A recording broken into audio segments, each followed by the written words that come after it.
Coming up next on the Underground Nation podcast with your host with the ghost, Bounce Ball Boogie, we dive into the dark, cinematic world of an artist forged through chaos, combat, and creativity, Hybred 757. Born in Spain, raised across America, and molded by military discipline, Hybrid turns pain into poetry and trauma into soundscapes. With alter egos Lil Rory and Sinister Rabbit, he fuses real-life scars with horrorcore storytelling. This is more than music, it's survival art. Tune in if you dare.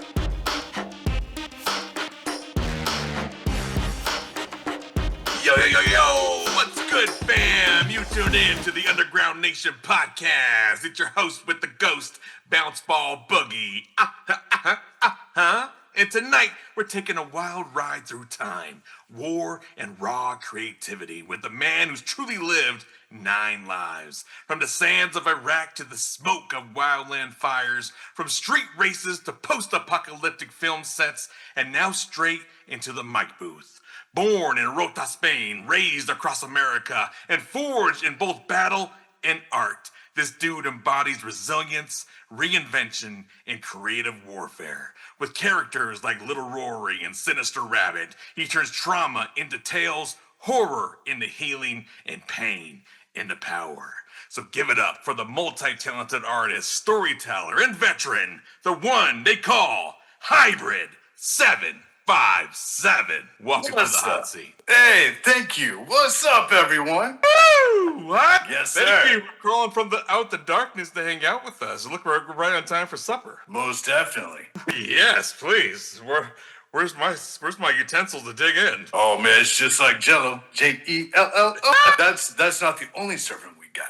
Hold on a second. How about, would you like a hand to go with that? Nicely served up. You straight ripped that off someone's arm? Oh, I didn't rip it off. It just happened to fall off. You know, we got these things called hot tubs. And hot tubs are more like human crock. They just fall right off the bone. What? I'm never getting in a hot tub with you. I don't even want to think about it. You're supposed to go on vacation. Oh, Now and everybody's getting cooked. I just have to reconsider my vacation plans now. Dang it, Hybrid. Hey, Dude, you're welcome. You lived in more states than most people will ever visit. Oh, yes. Yes. So what would you like me to start? How did constant moving shape your identity and your music? Oh, man. So from growing up, it was constantly moving from East Coast to West Coast, and then we kind of moved to the middle and then back out to the West again. And honestly, growing up, it was pretty lonely. You were kind of like a nomad. You don't stay in school long enough to know anybody. So the few friends that I do have from my childhood, I was lucky to still stay in contact with them over, I would say, about 30 years. And then on top of that, it's only like a few friends that I have from my childhood. But past that, it got me to understand the world a little bit better. You get out and you get to see things. Even though you're going from school to school and you don't really have time to get to know anybody, you kind of don't want to get to know anybody after a while because you're just like, I'm just going to be here for a minute and I'm out, you know? And you don't want to go through the pain of having to keep breaking up with the friends that you'll never see again. So as a child, you kind of shut that off. You kind of block it out. And then as you get older, the good thing about this is you get to know the different areas. I got to see the state parks and the rivers from New Jersey to the movie sets out in the Wild West of Nevada to riding horses out in the plains of Wyoming. And it was just amazing to be able to go to all these different places and see and meet different people. But again, you kind of like stay to yourself. That's a lot of moving. It is. I would imagine you would come across a whole lot of people. Oh, yes.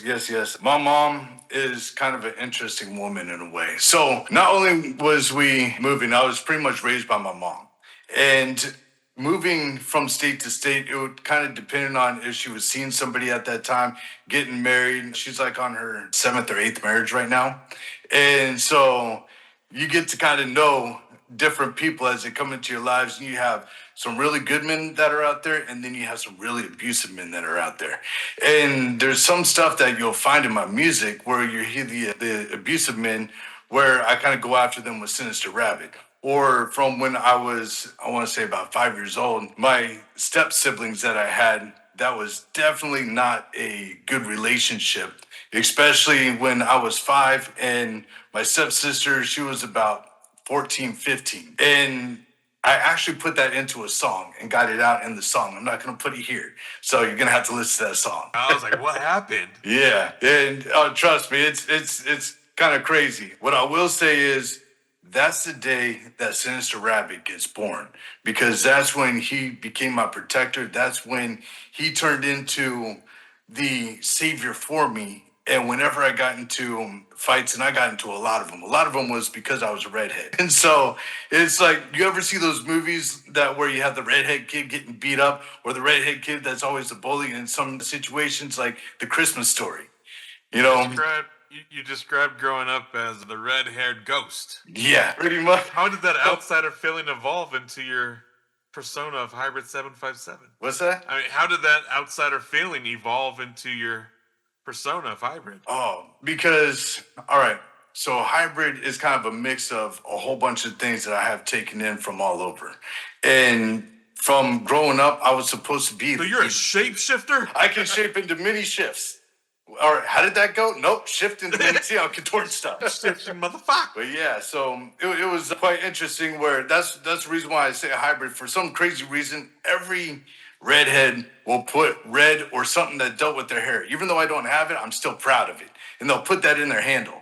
So a hybrid, RED at the end, right? And on top of that, I'm also kind of like the last that was and the beginning of what is. I was born in 79, so I was the last at what was, and now I am carrying into the future as the beginning of what is. And so that's how I developed Hybrid. There's the Hybrid. And the 757? Oh, the 757? That is actually because Hybrid was taken, HYBRED was taken. So I had to use the area code for out here in Virginia. So that's our area code is 757. Sorry, that one wasn't. All the states, 757 is the one you claim. I actually have 2 that I claim, but since I live out here in 757, I'm going to claim that. And on top of that, the main one that I was raised in was the 702 Las Vegas, and then here in Virginia, 757. So those are the 2 that I claim. There you go. Yes, sir. I was raised on the outskirts of Las Vegas, too, over in Tule Springs. So if anybody out there in Vegas knows anything about it, that's where I was at. What happened in Vegas? What are you talking about? I don't know about it. Oh, Vegas, man. Vegas is a beautiful place. Vegas is my home away from home. That is the desert amongst deserts. And at nighttime, it is beautiful out there. The stars are shining. You can see for miles. And at the same time, you got Las Vegas right down the road, which is old Sin City. And in Sin City, that's where everybody goes to lose their house. And their virginity. And what happens in Vegas? But yeah, that was on my mom's, 4th marriage. And so the man that she married there, I still call him dad to this day, because he's been one of my biggest father figures in my life. My real dad is too, but that came later on because they had the whole custody battle. So and while he was out here in Virginia, my mom was out there in Vegas and Logandale and Utah and Colorado, all sorts of different places. So wherever she met somebody, she dragged me over to that area. Man, that's wild. I thought you were moving state to state because of the military. No, no, that didn't happen till later. That's when I want to say when I was about 23, that's when I joined the military. So actually, as a matter of fact, that's when I got divorced for the first time. And the wife that I'm with now, this is my second wife. She is amazing. I cannot say anything bad about this woman. But my first one, that's a whole different story. I learned a lot from that one. Not to say that I was an angel either, because I definitely was not. But I will say this. That's when I started getting into more of the drugs, when I was going downhill with everything. I was making bad choices. I was hanging with the wrong crowds. And the crowds that I was hanging with were street pharmaceutical people that knew their way around certain areas. So on top of that, I was hanging out with certain gang members and things of that nature. I was traveling out to California, picking some stuff up, doing my runs, bringing them into Cedar City, Utah. Yeah. So that was actually a very low point in my life that it was just kind of like, you know what? I can still put that into music. So hopefully people can learn about the evils of what people do. Because out there, I learned a lot about betrayal, a lot about loyalty, a lot about who is your real friend. And especially when you have somebody who is constantly downing you. If you were waking up, let me put it to you this way. If you were waking up every day and you're saying to yourself, today's going to be a new day. Today is going to be my day. Today, I can get past this and we're going to have a good talk today. We're going to have a good time today. You know, and you're sitting there, you're telling yourself this day in and day out, and nothing is happening, get out, because you're going to get sucked down further and further to the bottom of the depths, to the point that you're going to either want to commit suicide, because I was there. I was sitting in a tub with a gun in my mouth at one point in time after I just got done doing a fat line. So Thank you for not doing that. yeah, so it's one of those things now that how I take stuff like that and I put that into Sinister Rabbit, where Sinister Rabbit is actually not a bad guy. He's an anti-hero. You're loving what you're hearing from Hybrid 757. The darkness, the grit, the raw cinematic horror he brings. Then you're gonna lose your mind when you step deeper into the underground. Slide over to underground-nation.com and discover artists, stories, and creatures crawling up from the shadows. Exclusive interviews, features, and the wildest underground talent. Enter if you dare. He goes after people who does wrong and that does wrong to people. Although he does love to overly kill things. So he does have an appetite for that. But past that, he loves to go after people who are, I want to say, the people that he likes to go after is like not drug trafficker, but it's more along the lines of human trafficking. That's what I was getting at. He loves going after human traffickers. He loves going after people who are cheating in their relationships, who are not loyal to people. He likes to get petty at times. Maybe he just sees you and you just look at him wrong. He'll just be like, you know what? I don't like you. And he just goes, does something. But yeah, that's him. Rory, on the other hand, he's trying to grow up. He's trying to do what's right. He's always got that contradicting thing against Sinister Rabbit, because Sinister Rabbit is kind of like always coaxing him. Hey, let's go over here and do this. Let's do that. Hey, check this out. I brought this person in for you to kill today. Hey, you know, and Rory's like, whoa, stop. I'm not wanting to do this right now. I don't ever want to do this. But then when Rory starts getting his hands bloody and he starts tasting vengeance, then his mind starts altering. And when that starts altering, now he's starting to try to figure out the balance between good and evil, light and dark. And that's when he starts turning to this figure right here, which is Typhon. You know anything about Greek mythology? I don't know if you can see that. Whoa. Yeah, that's Typhon, or aka Typhonius. He's from the Greek mythology, you know, with Zeus. Yeah. So Zeus and him have battled. And the way that he was created was because Gaia and Tartarus had gotten together and they had created him to take out Zeus and all the other gods for the fact that they took out the Titans. And the Titans was Gaia's children and Tartarus's children. And so they created this beast to rise up and defeat Zeus, and he did. He defeated Zeus. He did. He defeated Zeus and tore out all of his ligaments. And then he put him into another area. I don't know why he didn't have anybody guarding this, but he just tore out all his ligaments and put him into an area. And it took Mercury to come in and take the ligaments, steal them back, and then zip on out of there, go back to Zeus, put him into Zeus, get him healed. And then Zeus was like, all right, it's war. So Zeus was getting ready. All of the gods and goddesses were like, whoa, hold on a second. We're not taking this dude. He damn near killed you last time. You're an immortal, so he took you of all your movement by taking all your ligaments.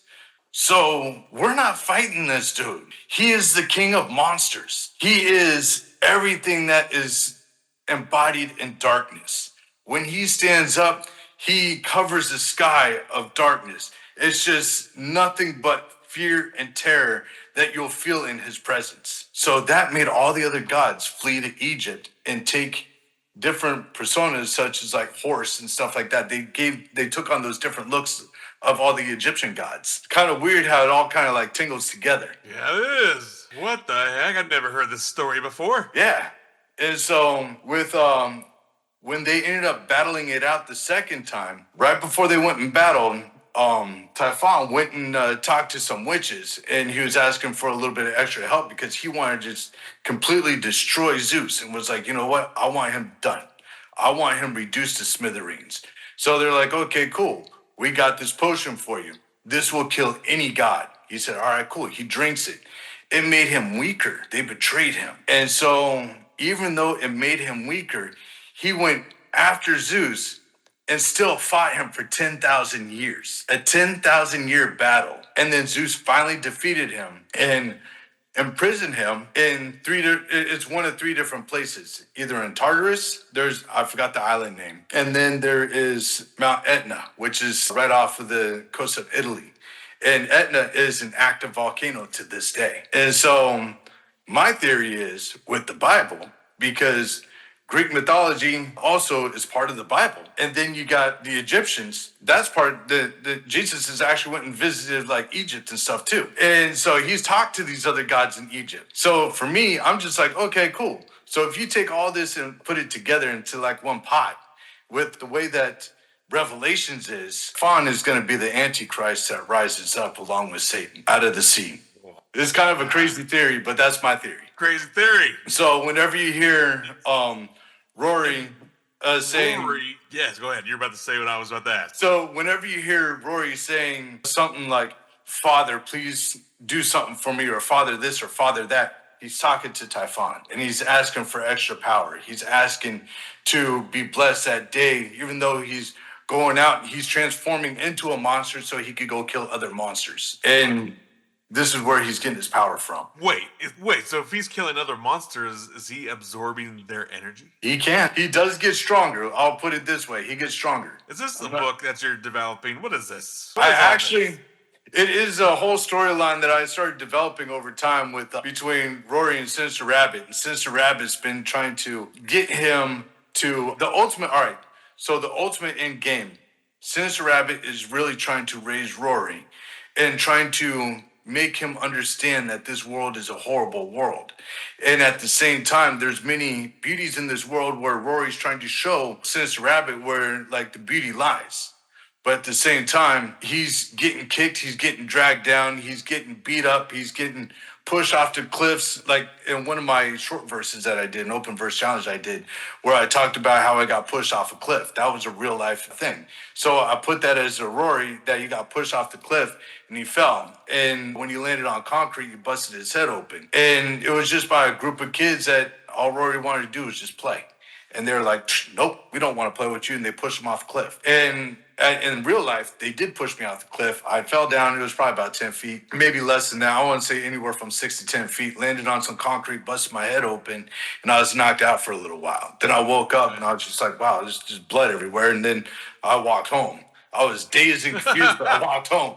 You know? And I was probably about, I want to say 7 around that time. And this is the time, you got to remember, when I was growing up, I'm kind of old. So when I was growing up, we were kind of allowed just to go wander around to all the different places. And at that time, I was living in Vegas on Maryland Street, and we had this huge ditch.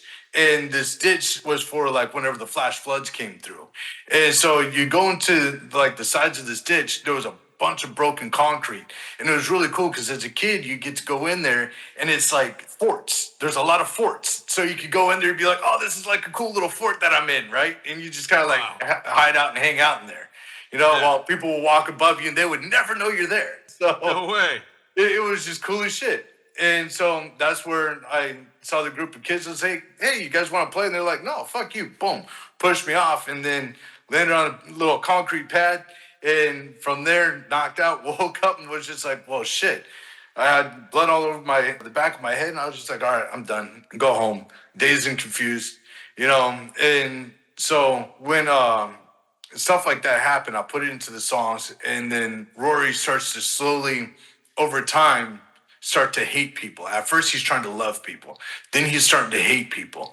Then he's starting to get to a point that he starts accepting his fate, where he's supposed to be the Antichrist. He has to go free Typhon. He has to find Typhon to free him from the prison that he's in so he can rise up and start the revelation, start Revelations. Holy cat. Well, I cannot wait.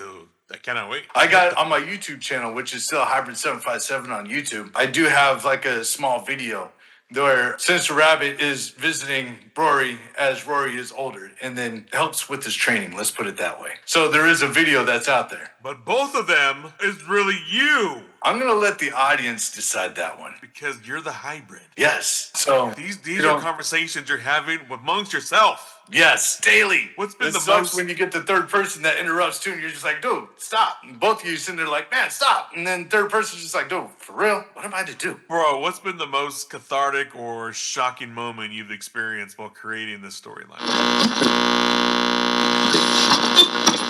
All right, Underground Nation, breathe in that darkness and buckle up. It's time for a shadow-soaked music break. Crawling straight out of the cinematic nightmare realm, this next track comes from the one and only Hybrid 757. Turn the lights down, turn the volume up, and let the horrorcore energy take over your speakers. This is Hybrid 757 with Halloween.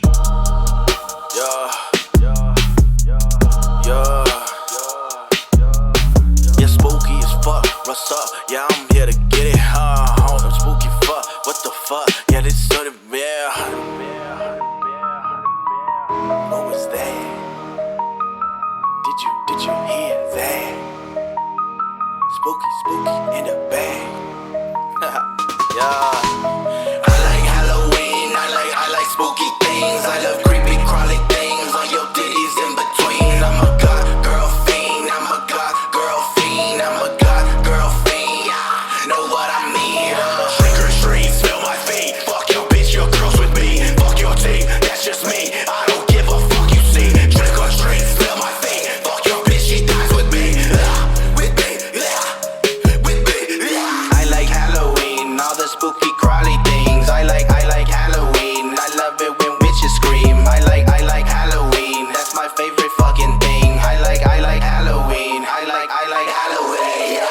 We're beautiful. Fish stockings on the garter belt. Victoria has a secret and she wants to give a private show. Looking real exotic, get the blunt and watch the smoke swirl. Dancing on the pole, getting low, she got a sweet smell. Broken is her soul, prop her up onto a pedestal. Sexy little devil and a freak up in the bedroom. Suicide queen, semicolon on her wrist too. Likes to flirt with death, final moments I will share with you. Both will take a turn, slice away with this razor blade. Filling up the metal, it's so cold that it starts to stain. Lighting up the candles, pentagrams, and their spellbinding. Kissing from my neck to my stomach, this is pleasuring. Big, thick dick, pussy drips from excitement to a hands upon this titan. Take it easy when I slide in. Take a deep breath, hold it in and let it manifest. More than she can handle, suck the nipple on her lovely breast. Sheets are all wet, pussy juice and her body sweat. Fucking through the night. Oh man, I would have to say, as I started digging deeper into this, it started bringing out a lot of emotions as a kid. And like I ended up writing that certain song about, I'm just going to put it out this way. When I was 4 to 5 years old, when I was living in Jersey, even though I said, go listen to the song, you get to go listen to the song for the details. But my stepsister, she would rate and she would make me do things to her. And so whenever everybody was gone, she would take me up into my stepbrother's room. And that's where she would make me perform on her. Now, listen to the rest of the song and you'll understand more of the gory details behind that. But to start facing stuff like that, and then you start going down this memory lane and you start remembering all this stuff that you just blocked out for so many years, it all comes back and hits you at once. And I have spent time, and it's kind of funny because I don't cry, but I started crying like a baby during some of this stuff. And I was just like, man, this is actually relieving. Being able to get it out there, and then I could take Sinister Rabbit and he can just do whatever he wants with them. And he's just like, all right, cool. You know what? Now that's a way that I could kill them off in my mind without having to do it in real life. That's it. I'm glad that you found that outlet. Yes.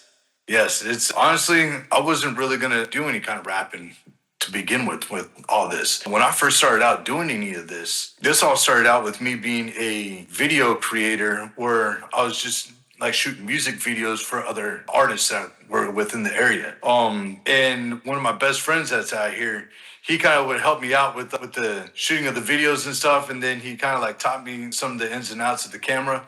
And then if you ever want to look him up on Instagram or it's Sweet Daddy. It's Sweet and then DDY for Daddy. That's my boy Sweet right there. That dude, he's been in the game for years and knows the ins and outs with a lot of this stuff. And honestly, he kind of taught me, actually, I can't say he pulled me to the side and was like, dude, we got to get you on here rapping, especially with you being able to do all the different voices and stuff. And I was like, all right, cool, let's try it. And that's how it started. Now, with Sinister Rabbit, there was a video where the person that I was doing music videos for, which is actually Sweet's son, what was it? He was going after Dax. No, he was going after, there was another dude besides Dax. Because at the beginning, Scarface Gene, I think that's his name, Scarface Gene. At first, Scarface was like dissing Dax because of some weird thing that was going on. And then the dude that I was doing the filming for, he was all trying to get in Dax's good graces or whatever. So he just likes to start spitting out, oh, no. I'm sorry, it was Upchurch. My bad. Because he was in Upchurch's good graces at that time. And so he was trying to do like a bunch of diss tracks for Upchurch and stuff. And so he went after Scarface Gene. And so in one of them, Scarface ended up doing a Dax diss. So the way that we ended up having to do this diss video was we made Scarface look like Dax when he was doing the diss with Dax with the clown hair and stuff like that, right? And so, anyways, that's when Sinister Rabbit first pops out, and you see Sinister Rabbit jumping out of a vehicle, running after dude, hit him with the bat, and then he wakes up and he's tied to a chair. That's the first time you'll ever see Sinister Rabbit. And then after that was the first time anybody ever saw Sinister Rabbit. That was the first time I created that character. And then I was like, you know what? I really love this character because the character at that point in time was named Karma. And I was like, you know what? I really like Karma. And whenever I'm going to go after anybody, I'll use Karma as the person that goes after. And then after a while, I was like, I don't like the name Karma. I'm just going to turn him into something different. And that's when I came up with Sinister Rabbit. I was like, you know what? This actually fits a whole lot better. And so it began. The terror began. Terror is here. Yes. How can new listeners that are just hearing about this right now learn more about this storyline and hear more of the music and all the craziness you're explaining to me? So a lot of the stuff, if you go to my also on my Instagram, both Hybrid 757. If you go to those and you listen to a lot of the open verse challenges, I kind of continue the storyline through the open verse challenges. And then it gets to some of the songs that I have out there, which, let's see, everything is Hybrid 757. So if you listen to Spotify, Hybrid 757, Apple Music, all that's Hybrid 757. And so there's a bunch of different storylines in there. But if you really want to go down to the beginnings of it, I would say it would be the Dax Diss by T-Rev 757. That it would be the Dax Diss by T-Rev. And then that would be the first time that you guys get to see him. And then after that, it would be all the different, I can't believe my mind keeps going blank. There's a lot going on in that brain. It is. It's just like this big storm of everything. You know, it's like a word pops up and you're like, gotta grab that word. But you're like, oh shit, I forgot what I just grabbed. So anyways, the open verse challenges. If you go back through a lot of the open verse challenges, you'll start to hear like the beginnings of how Sinister Rabbit was created and how he was formed.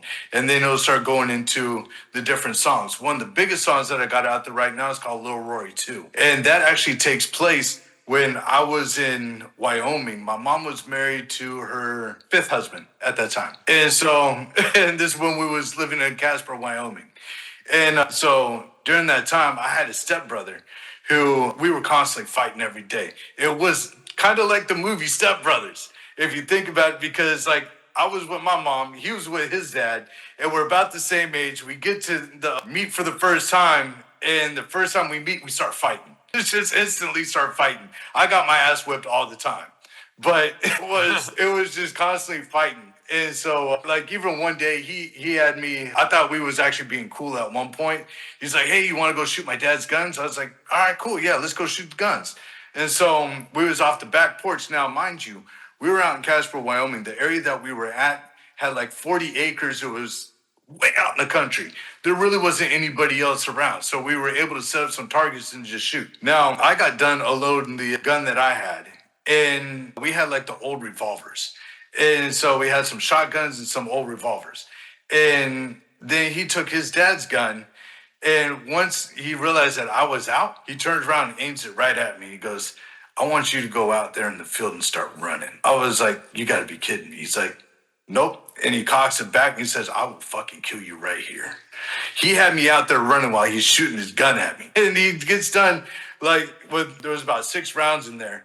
And then he ends up loading in some more and it starts going to town. I'm crying like a bitch, running around just crying. And I'm just like, stop, Quinn, stop. But he was just like, nope, that was entertainment to him. Every day that he could wake up and do something, that was entertainment until... Need custom merch that makes your brand stand out?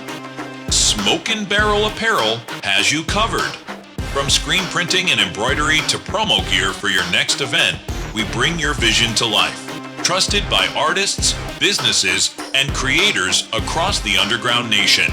Visit smokinba.com today and gear up with style. Smokin' Barrel Apparel, where your brand, live your grind. Proud sponsor of the Underground Nation podcast. This is when we started getting into like the drugs and Lil Rory too.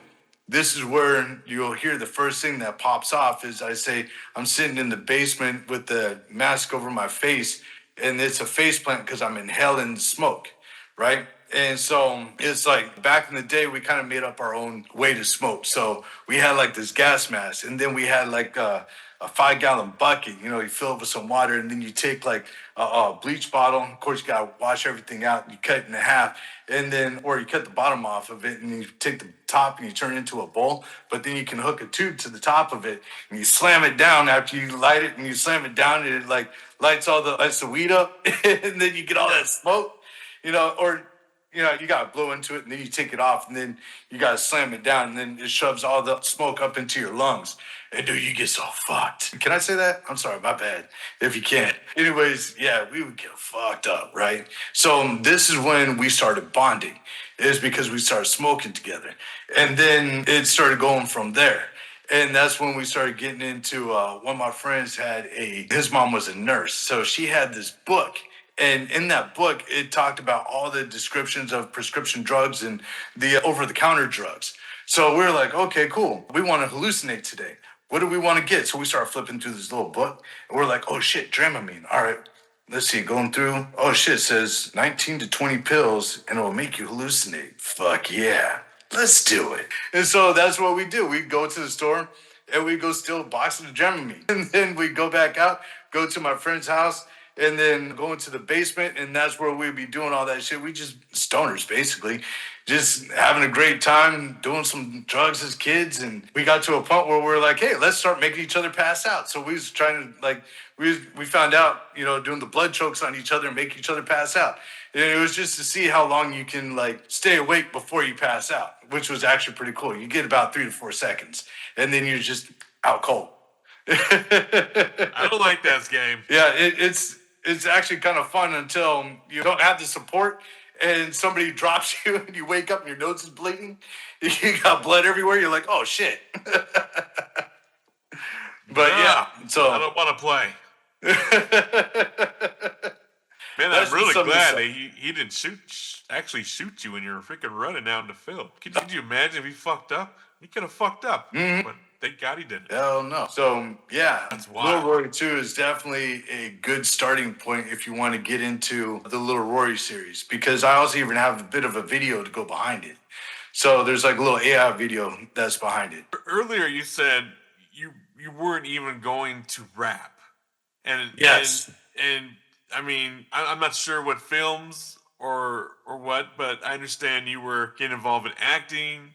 You were freaking fighting fires, racing cars, overseas, bro. I'm like, so what made you decide, fine, I'm just gonna do this rap thing with With you, bro. All right, so going from wildland firefighting to going into the army to Iraq, getting here to this point, I have always loved filming. And again, back in my childhood, I would do some films with some of my childhood friends. We would actually make little skits and stuff with the big ass camcorders back then. So that had always stayed in the back of my mind.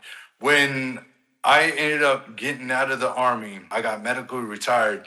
It's just a little over 9 years. And moving out here, I was like, you know what? I kind of want to take up some acting. I want to do something different. So I actually started doing the music videos. And when I started hearing a bunch of other people rapping, I was just kind of like, man, you know what? I think I can do that.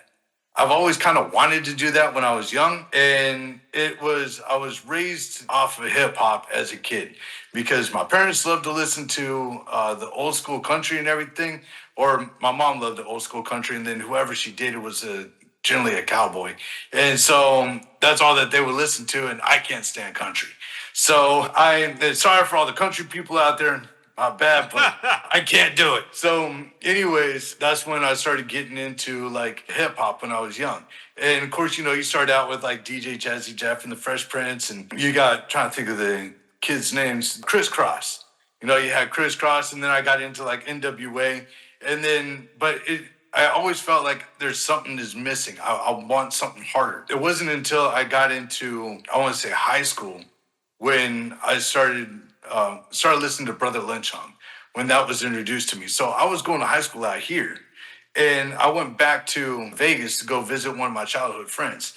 And he brought up Brother Lynchung. He's like, dude, you gotta listen to this guy. I was like, all right, cool. So I started listening to him. I'm like, oh yeah. EBK every day, all day to the day I die. Creeping through your set with a Mini Mac 10 Air R15, Ruger 12 gauge pump in the back of the trunk. It's Black Beanie disguise.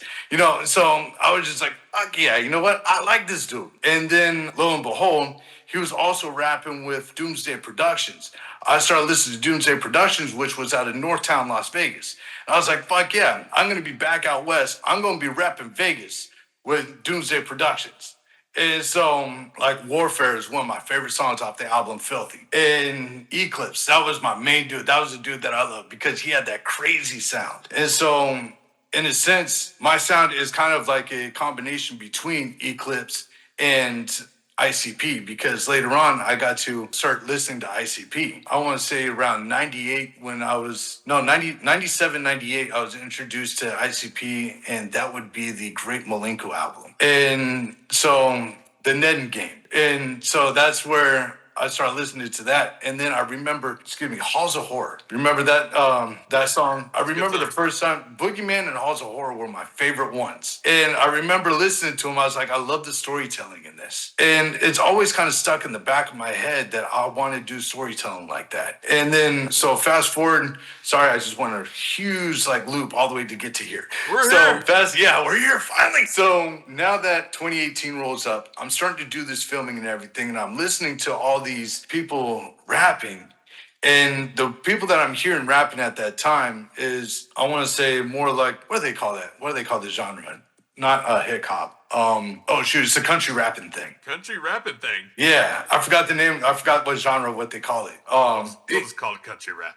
Yeah. So, anyways, you got the whole country rapping going on, and supposedly, like, Upchurch is one of the main independent artists who really put that on the map. And of course, you had other people before him, like Bubba Sparks. You know, with was it Ugly when he took off with that, and that was the first time I heard like a rapper do some country style stuff, and I was like, all right, that's cool. But then when I started hearing a lot of the country rappers do their thing, I was like, man, a lot of this stuff is just basic. Sorry, dudes, but it was. And so I was just kind of like, okay. And I'm sitting here listening to Trev, and he's just going like 100 miles an hour with his rap. He's up, and like this dude can spit off the top of his dome like crazy. And he comes out with bars and all sorts of stuff. I'm like, this dude is 20 times better than everybody that he's like conversing with.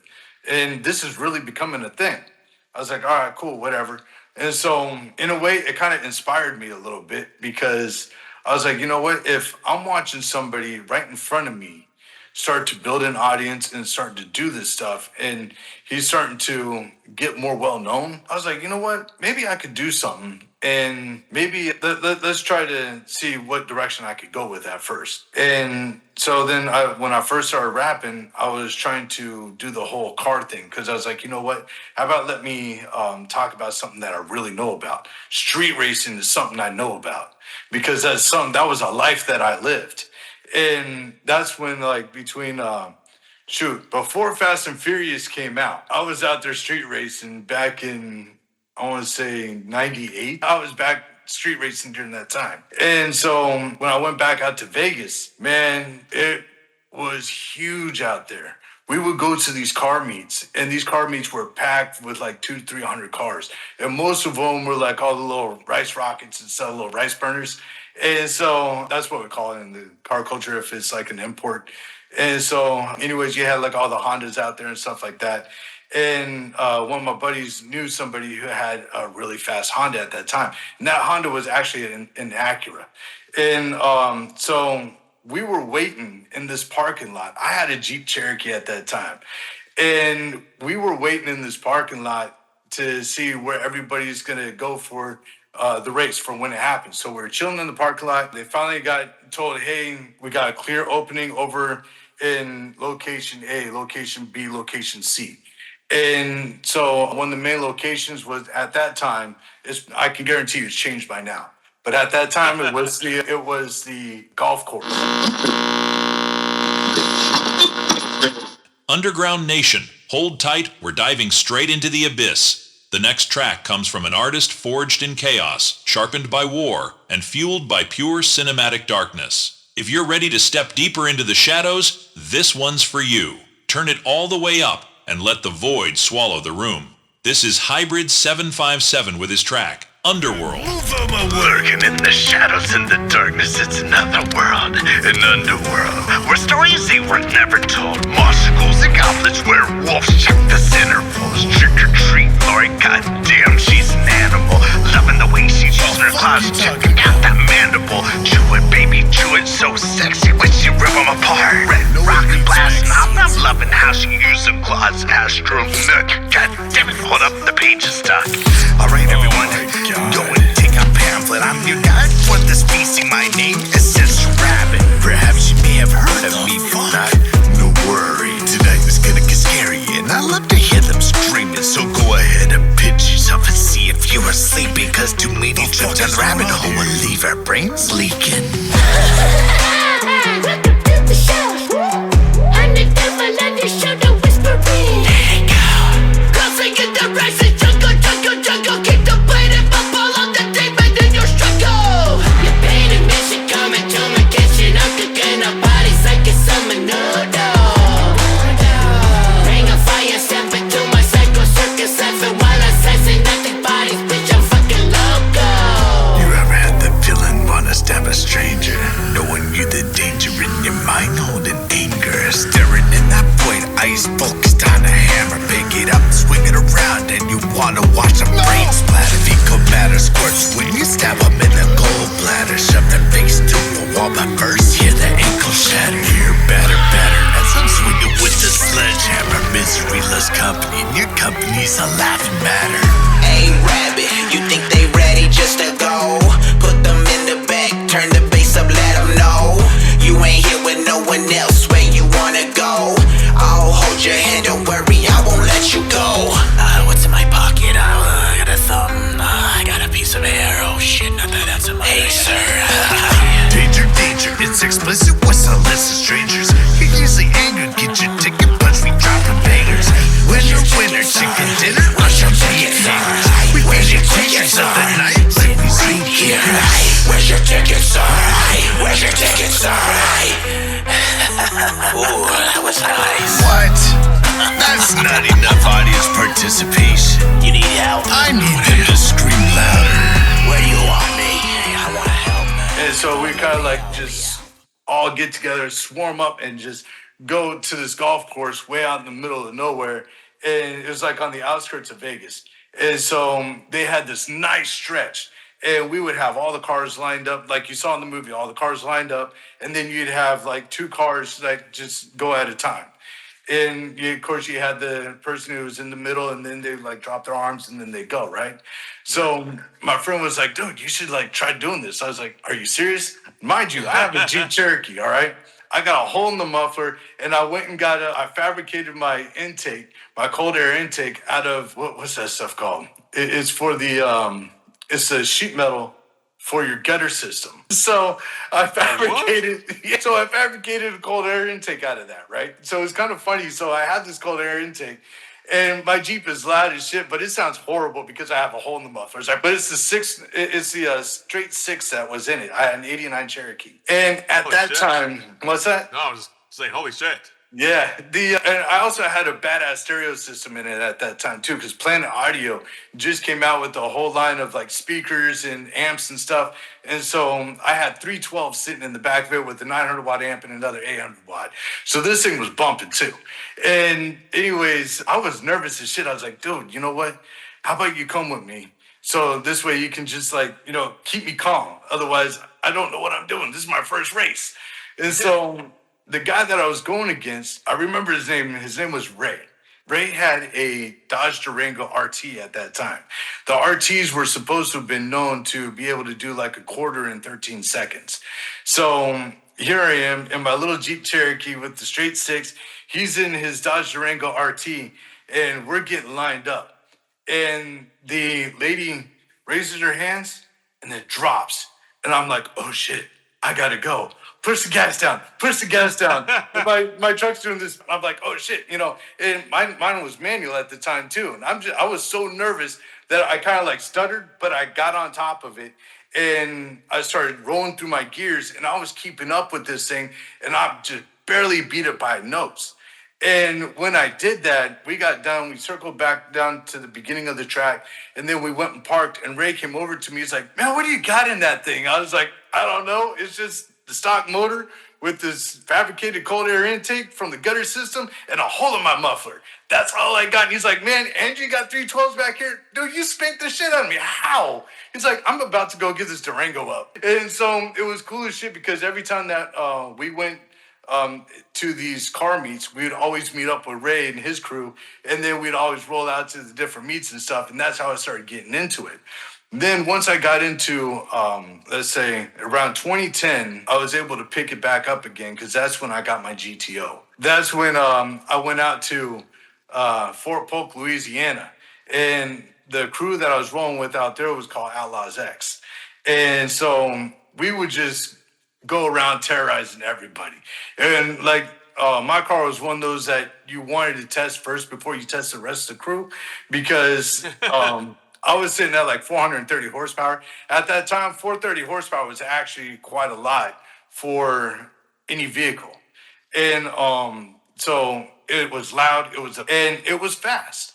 But I was also like the slowest in my group too. Everybody else's cars were much faster. We're talking about it went on to an upwards of like 800 horsepower. Now it's kind of funny because my car sits at 800 horsepower with same GTO, by the way.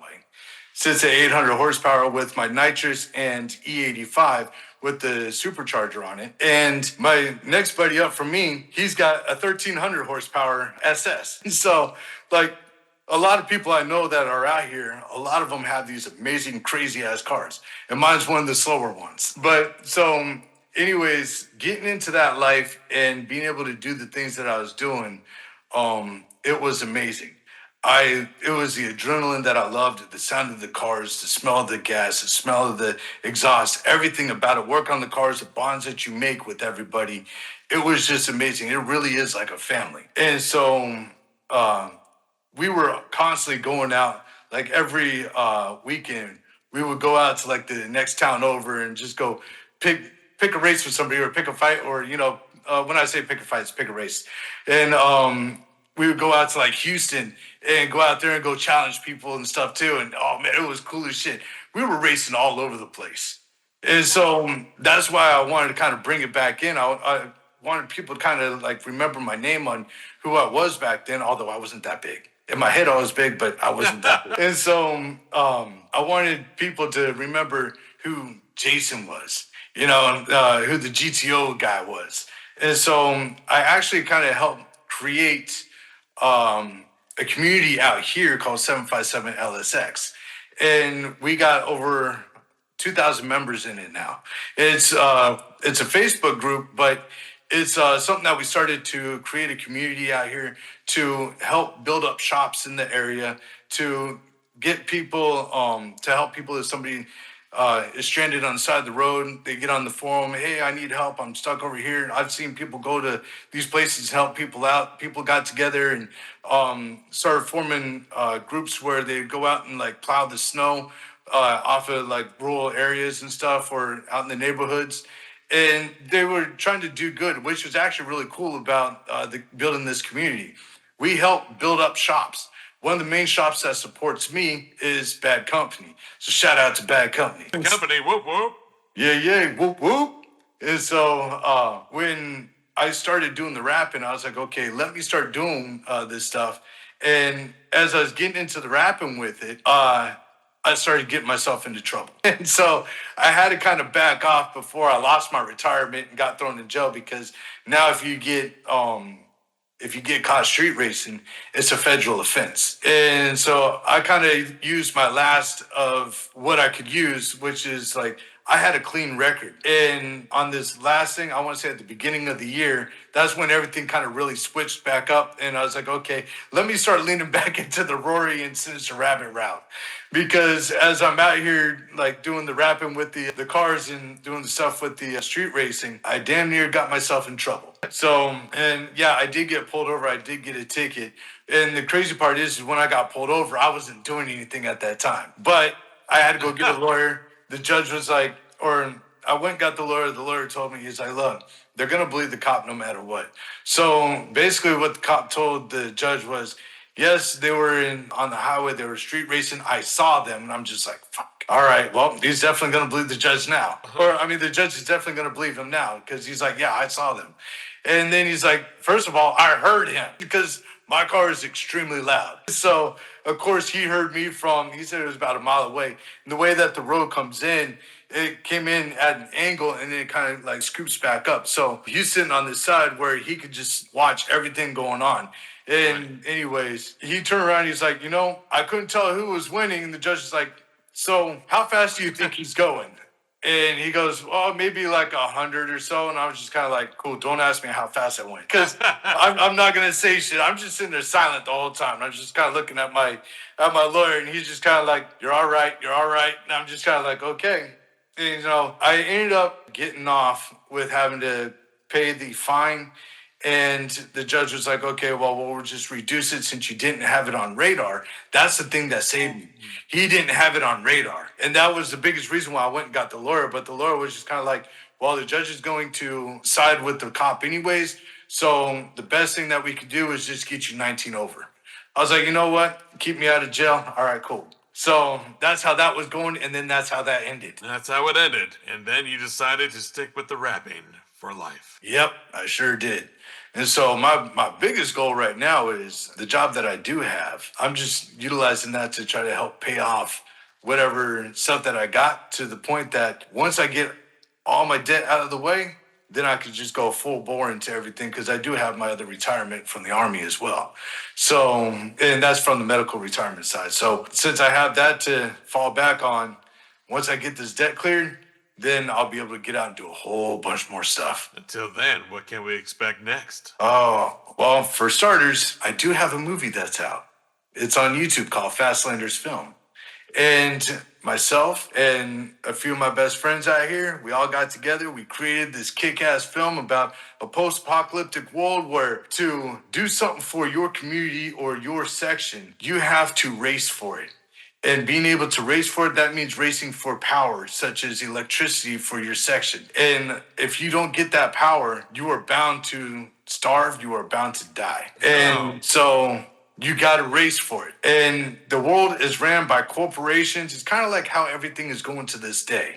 So you know how you got people, what is his name? Mike Lore. He is the Walmart CEO, like billionaire.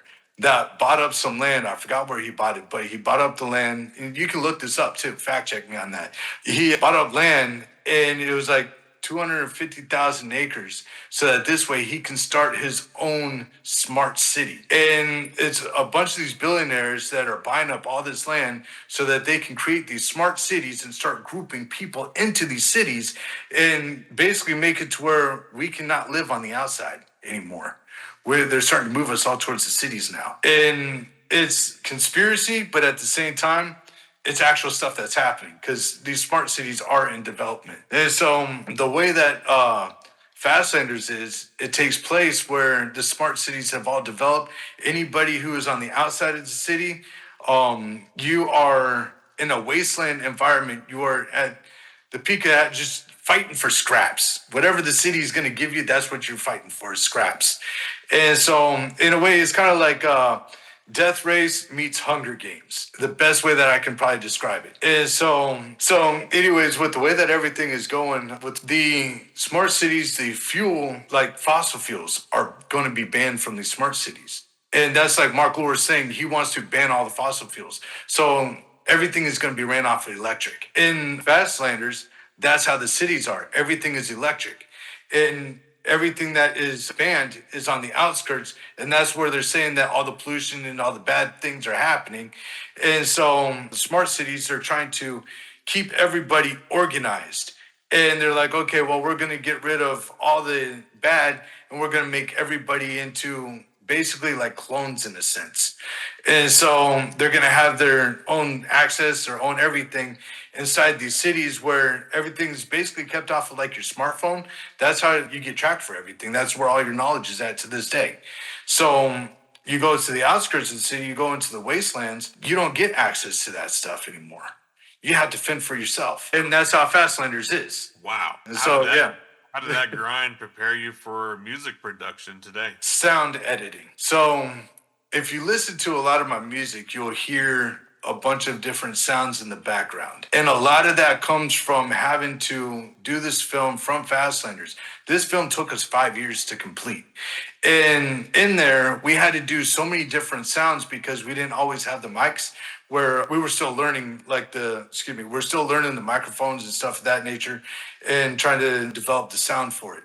So that's when you start going to like the different forums or the different websites and you're collecting little sound bites so you can have somebody walking across the floor. You make them sound like they're up close and then they're walking far away. And then, you can hear the breathing, you can hear different things.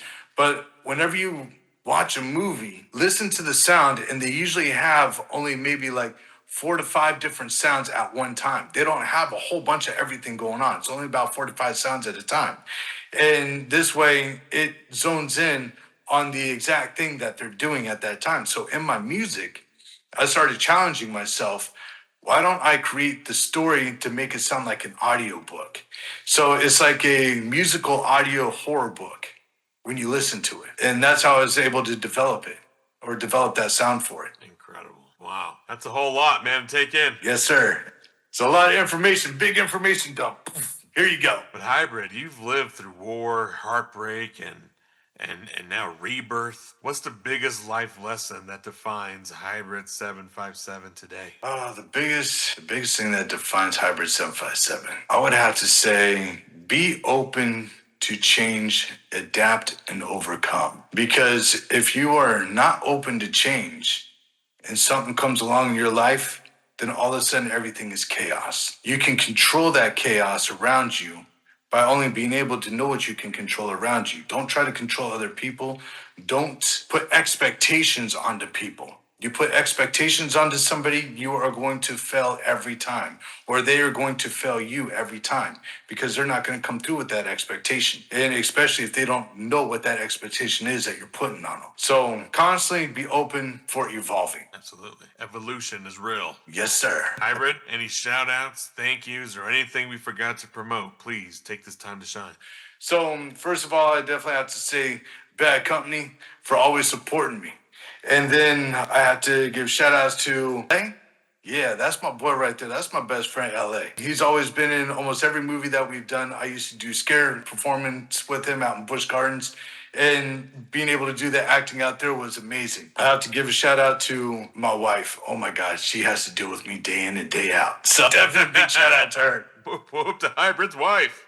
Yes. And then there's a long list of people. Sully Beats, definitely one of them. I'm signed to Sully Beats at the moment. Then I also have Unpredictable, 2Tex10. There you have it, Hybrid 757. Big respect to you for pulling back the curtain on this journey and showing that creativity can rise from any battlefield. Oh yeah.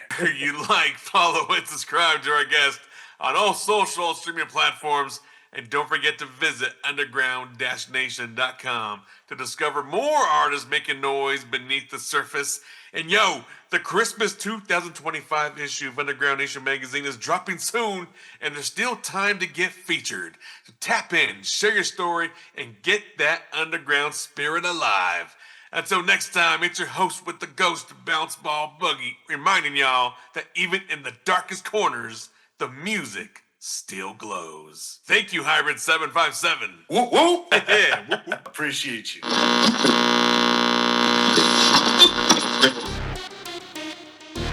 That was another killer episode of the Underground Nation podcast with your host, with a ghost, Bounce Ball Boogie. Be sure to like, follow, and subscribe to our guests on all social and streaming platforms, and show your support for the Underground at underground-nation.com, where real music lives, loud and proud.